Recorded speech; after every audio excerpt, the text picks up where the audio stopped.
Nok apa yo kawistara gayeng dadi sing makarya nindakake pakaryan wujude kabudayan pagelaran wayang kulit kuwi tenang sing nonton uga tenang iki nandhake wujude satu kesatuan sing ora kena dipisahke ana tontonan tanpa ana sing nonton kuwi jenenge suwung utawa ganjil dadi ana tontonan ya kudu ana sing nonton wong ngono ya mak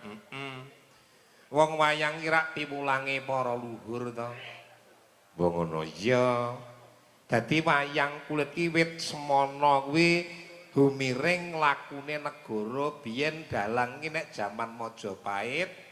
kuwi wong sing cedhak karo ratune jenenge Sabda Palonaya Genggong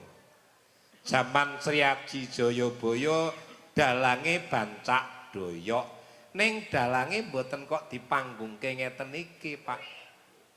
dadi dalange ora dipanggungke dalang ki nyritani masyarakat instruksine ratu marang masyarakat aspirasi masyarakat marang ratune dadi ratu ki bener-bener mikir karo rakyate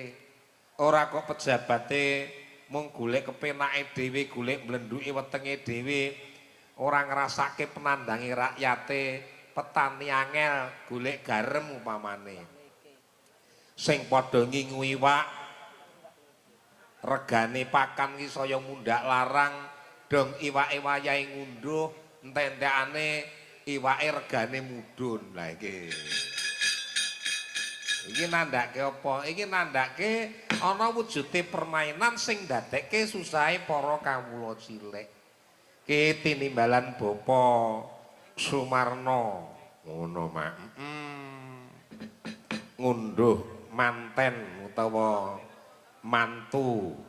Mbak Siska Ayu Diana putri Bapak Marno lan Ibu Mamik